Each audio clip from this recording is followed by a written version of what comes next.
HK쌤의 메스궁알입니다. 오늘은 조금 특별한 주제의 영상을 가지고 왔어요. 이번 메스궁알은 수학사, 비례와 균형을 중시한 그리스 편입니다. 여러분, 그리스 하면 뭐가 떠오르나요? 저는 신화, 그림, 조각상 등 예술적인 부분이 떠올라요. 헬레니즘, 황금 비유, 한 번씩은 들어봤죠? 그리스는 예술적인 부분이 유명하죠. 특히 황금 비유. 그리스는 비례와 균형을 중시하였기에 황금 비를 활용하여 신전을 짓거나 조각상을 만들고는 했어요. 그런데 그거 아세요? 이 모든 것이 수학에서 비롯되었다는 사실을요. 우리 한번 그리스 수학에 대해 자세히 알아볼까요? 그리스에서 수학이 발달한 이유. 그리스에서는 왜 수학이 발달했을까요? 바로 토론 문화 때문입니다. 아크로폴리스라는 언덕에 수호신을 모셔 제사를 드리기 위해 모이거나 아고라라는 광장에서 물건을 사고 팔기 위해 사람들이 모였습니다. 이렇게 모인 사람들이 자연히 정치에 관한 토론을 즐기고 축제도 열고 하다 보니 토론 문화가 발달하게 된 것이지요. 하지만 왜 우리나라는 토론 문화가 발달하지 못했을까요?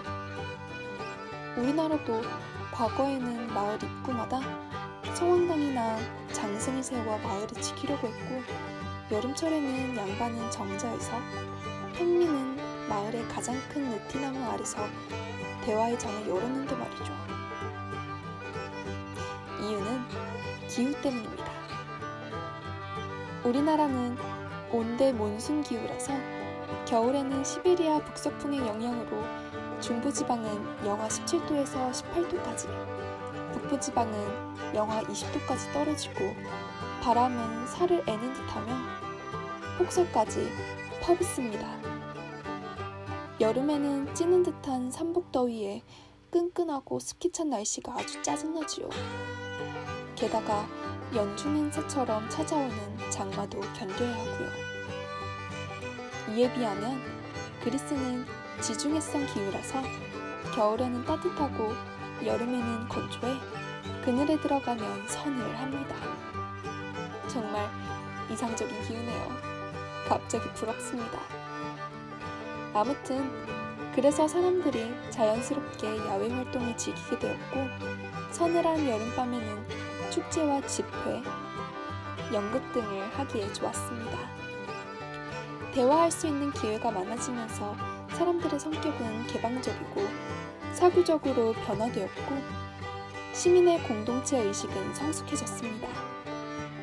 이들의 공동체 의식은 다른 민족보다 앞서 민주적인 사고방식을 갖게 했고, 토론 문화는 변론술에 영향을 미쳤으며, 논리적 사고력은 증명의 학문인 기하학 발달의 원동력이 되었답니다.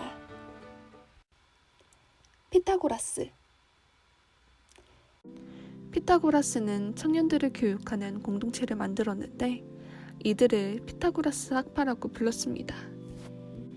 피타고라스의 위대한 점은 기하학의 문제를 엄밀하게 논증적으로 증명했고, 연역적으로 전개해 나가면서 추상의 개념을 완벽하게 정립했다는 점입니다.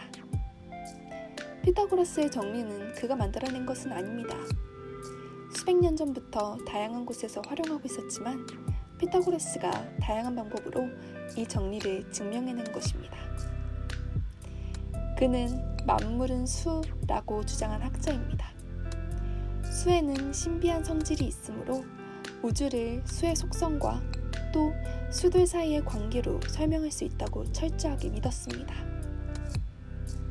선분을 둘로 나눌 때 짧은 변 대 긴 변은 긴 변 대 긴 변 플러스 짧은 변이라는 비례식에 따라서 CB 대 CA는 CA 대 AB이면 1-X 대 X는 X 대 1이므로, 즉 CB 대 CA는 1 대 2분의 1 플러스 루트 5는 1 대 1.618과 근사하고 5대 8과 근사한 식을 가장 아름답고 이상적인 비율로 생각했습니다. 피타고라스 학파는 정오각형에서 황금비를 발견하면서 정오각형 별 배지를 달고 다녔다고 합니다. 정오각형의 각 꼭지점을 이으면 정오각형의 별이 만들어지는데 이때 AD는 BE와 점 P에서 만나게 됩니다. BE는 L이고 BP는 X라고 놓으면 PE는 L-X가 됩니다. 이 부분을 수식으로 계산해 봅시다. 앞의 선분을 나눌 때와 마찬가지로 비례식을 세워보면 PE 대 PB는 PB 대 BE가 됩니다. 따라서 L-X 대 X는 X 대 L, 즉 X제곱은 L 곱하기 L-X, 여기서 L은 1이라고 하면 X제곱 플러스 X-1은 0이고 X는 2분의 루트 5-1, 1 빼기 X는 2분의 3 루트 5가 됩니다. 그러므로 PB 대 PE는 2분의 루트 5-1 대 2분의 3 루트 5는 0.618 대 0.382와 근사하고 8대 5와 근사한 식이 됩니다. 그리고 PE 대 PB는 1대 2분의 1 플러스 루트 5는 1대 1.618과 근사하고 5대 8과 근사한 식으로 된답니다. 즉 짧은 변 대 긴 변은 약 5대 8로 AP 대 PD는 5대 8임을 알 수 있습니다. 이처럼 점 T에 의해 BE와 AD는 각각 황금비로 나뉩니다. 그러므로 피타고라스 학파는 정오각형의 각 대각선이 서로를 황금비로 나누면서 가운데 작은 정오각형을 만드는 신비한 원리를 발견했던 겁니다.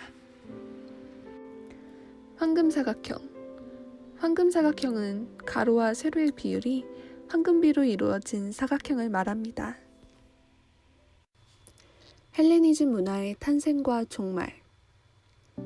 헬레니즘 문화의 탄생에는 알렉산드로스 대왕이 주요한 역할을 합니다. 마케도니아의 왕 알렉산드로스 대왕의 정복으로 오리엔트 문화와 그리스 문화가 융합해 탄생한 문화를 헬레니즘 문화라고 부릅니다. 헬레니즘 시대란 알렉산드로스가 왕으로 즉위한 해부터 로마 제국에 병합된 기원전 30년까지 약 300년간을 말합니다. 헬레니즘 문화의 특징은 수학, 과학, 철학 분야에서 아테네 시기보다 좀 더 역동적이고 인간적인 세계를 추구했다는 점입니다.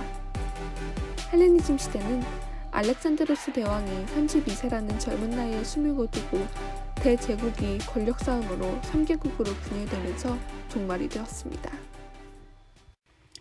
기하학의 완성자 유클리드. 유클리드는 플라톤이 세운 아카데미아에서 공부한 인물로 플라톤의 영향을 많이 받았습니다. 따라서 플라톤 철학을 반영시켜 기하학을 체계적으로 정비해 기원전 300년경 원론 13권을 저술했습니다. 이렇게 연역적인 체계가 아름답게 완성되었습니다. 이 이론은 2000년 동안 인류에게 절대 진리라는 믿음을 준답니다. 비례와 대칭, 조화의 그리스 미술. 그리스의 신들은 아주 현세적이고 인간적이어서 그리스 미술은 자연주의적으로 표현됐습니다. 고대 오리엔트 미술이 신이나 군주를 위한 것이었다면 그리스 미술은 철저하게 개인을 위한 것이었습니다. 고대 그리스의 초기 아르카익 양식은 아직 이집트의 양식을 모방하고 있습니다. 그러나 고전 시기가 되면 순간적인 운동감을 표현하고 인체가 왜 그렇게 움직이는지 동작의 구조적인 면에 관심을 갖기 시작합니다. 이집트 조각이 영원성을 추구하며 정면성을 취한다면 그리스 고전주의 양식은 묘사주의를 발전시킵니다.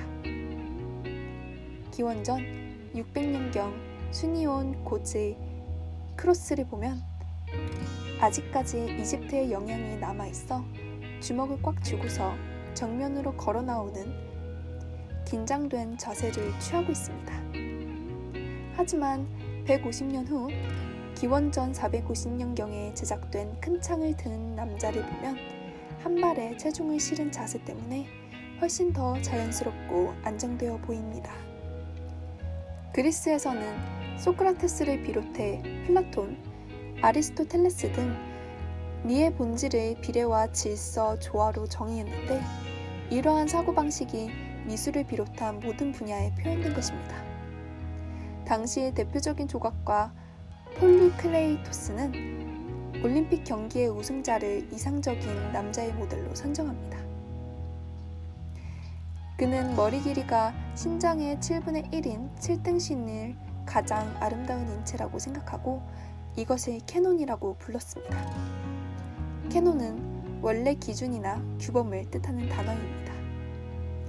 7등신의 캐논은 100년간이나 수학의 공리처럼 그리스 조각이 지켜야 하는 미의 규범이었습니다. 이러한 정신이 곧 그리스 특유의 기하학적인 정신입니다. 그 후 리시포스라는 조각가는 8등신을 캐논으로 설정합니다. 8등신은 폴리크레이토스에 대한 반발이나 리시포스의 단순한 취향이 아니었습니다. 황금비라는 비례의 법칙 때문에 등장합니다. 그리스인은 미의 법칙을 관찰 가능한 것으로 생각해 황금비라는 이상적인 미의 법칙을 인체에서도 찾아냈습니다. 8등신 미인은 원래 여성에게 쓰인 용어가 아니었습니다. 그리스인이 남성의 인체에서 비례와 대칭 등 수학적 질서를 찾은 이유는 남성만이 만물의 척도라는 인식이 있었기 때문입니다. 기원전 450년경 미론이 조각한 원반 던지는 사람을 보면 순간적인 동작과 가슴의 근육과 갈비뼈가 매우 실감이 나는 것을 알 수 있습니다. 이에 반해 여자가 벗는다는 것은 수치스러운 일로 여겼지요. 그러나 점차 여성의 아름다움도 표현하고 싶어지면서 인간 여성이 아닌 여신을 조각합니다. 그리스의 남성 누드상에는 이상적인 인간은 곧 그리스 남성이라는 우월 의식이 반영된 것입니다. 아름다운 베누스와 추한 노파. 그리스 미술의 전반기는 기하학적 양식과 고전주의 양식에서 비례와 대칭, 조화를 추구했으나 알렉산드로스 대왕의 정복 이후 헬레니즘 시대가 되면 역동적이고 관능적인 여성 누드가 등장합니다. 기원전 4세기경 후기 고전주의의 전형적인 조각가 프락시텔레스의 작품 카피톨리노의 베누스의 균형 있는 몸매와 탄력 있는 피부는 여성 누드 작품을 유행시키는 계기가 되었다고 합니다. 한쪽 발에 체중이 실린 모습이 아까 큰 창을 든 남자의 자세와 비슷하죠? 이러한 자세는 19세기까지도 미술가들이 선호합니다. 고전기에 비해 예술가의 개성이 강하게 표현되는 헬레니즘 시대의 대표작 밀로의 베누스는 밀로섬에서 발견된 걸작으로 작자 미상입니다. 균형과 안정보다는 섹시함이 매력적으로 다가옵니다. 카피톨리노의 베누스처럼 서 있는 자세가 아니라 걸어 나오는 역동적인 자세인데 이것이 바로 헬레니즘의 특징입니다. 이 조각은 뒷모습의 상체와 하체의 비율이 5:8이고 옆모습의 상체에서 머리와 가슴의 비율이 5:8, 하체에서 허벅지와 종아리의 비율이 5:8이며 앞모습에서는 얼굴의 폭과 길이의 비율이 5:8, 유두 간격과 엉덩이의 폭이 5:8입니다. 그리스의 기하학적 정신을 바탕으로 황금 비율에 딱 들어맞도록 디자인했다는 것을 알 수 있습니다. 아직까지 여성 누드는 여신의 이름으로 제작되었습니다. 이러한 헬레니즘의 정신은 1000년이 지난 뒤 르네상스의 예술가들에 의해 부활되면서 민주정신과 더불어 근대화를 이루는 시대 정신이 됩니다. 헬레니즘의 조각의 또 다른 특징은 여성의 아름다움뿐만 아니라 술 취한 노파와 같은 추한 인간의 모습도 서슴없이 묘사했다는 점입니다. 술 취한 노파는 기원전 4세기경 그리스 희극의 소재로 등장하기도 하고 독이 화가 나 조각가의 주제가 되기도 합니다. 당시 공공조각은 신의 영광과 영웅의 업적을 찬양하는 미술품이었는데 고전주의 시대에 비해 외설스럽고 구역질이 납니다. 헬레니즘 시대에는 깊숙한 인간의 내면까지도 리얼하게 표현했던 것 같아요. 술잔에서 신전의 황금비로. 그리스의 독이는 모양과 용도에 따라 분류됩니다. 그리스인은 포도주를 마실 때 지금과 같은 모양의 와인잔이나 컵에 마시지 않습니다. 킬릭스라고 부르는 술잔으로 포도주를 마셨는데 언뜻 보면 컵이 아니라 그릇 같아 보입니다. 유클리드 기하학을 발전시킨 그리스인은 철저하게 기하학적 정신에 입각해 그릇을 만들 때도 비례를 맞추었습니다. 이 그림을 보면 선분 AB를 축으로 도면을 접으면 황금 사각형이 됩니다. 즉, 사각형 ABLK, 사각형 ABK'L'은 세로대의 가로는 5대 8에 근접하다는 비율인 사각형이라는 것입니다. 사각형 ABCF, 사각형 FCDE, 사각형 ABC'F', 사각형 F'C', B'E' 모두 황금 사각형입니다. 잘 보면 황금 사각형이 더 있답니다. 작은 사각형 4개, 사각형 MBCI, 사각형 ICDJ, 사각형 MBC'I', 사각형 I'C', D'J'이 황금 사각형입니다. 이 작은 도면에 10개의 황금 사각형을 찾은 것을 보면 그리스인이 얼마나 황금비를 좋아했는지 알겠죠? 이번에는 아크로폴리스의 건축물 파르테논 신전을 살펴봅시다. 기원전 447년 페리클레스가 착공해 제우스의 딸이자 아테네의 수호신인 아테나에게 봉헌한 신전입니다. 신전의 비례도를 보면 황금비로 이루어져 있음을 알 수 있습니다. 신전의 넓이와 높이, 기둥과 열린 공간이 잘 어울려 세련된 조화와 안정감을 느끼게 합니다. 파르테논 신전이 세워질 무렵은 아테네의 민주주의가 만발한 시기였습니다. 민주주의는 신분이나 혈통보다 개인의 자유와 능력을 중시하는 이념입니다. 내세보다는 현세를 중시하는 그리스인이었기에 과거에 매달리지 않고 현재를 과거에서 독립시킵니다. 이렇게 변화와 진보를 인정하면서 민주적 정치의식이 반영된 기념물과 미술품을 본격적으로 만들었습니다. 이들의 철저한 기하학적 정신은 술잔에서 신전에 이르기까지 엄격한 비례에 맞추어 설계되었습니다. 기하학적 정신과 민주의식은 중세에는 사라졌다가 르네상스 시대에 함께 부활합니다. 기하학적 정신과 민주주의는 더불어 나타나는 공생의 속성을 지닙니다. 둘 다 합리적인 사고를 요구하기 때문입니다. 이렇듯 그리스에서는 기하학이 중요했고 수학의 발달로 황금비라는 것을 알게 되면서 수학적 요소를 예술에 결합시켜 작품을 더 빛나게 만들었습니다. 이 영상은 계영희 교수의 영어와 함께 떠나는 수학사의 여행이라는 책을 참고해서 만들었습니다.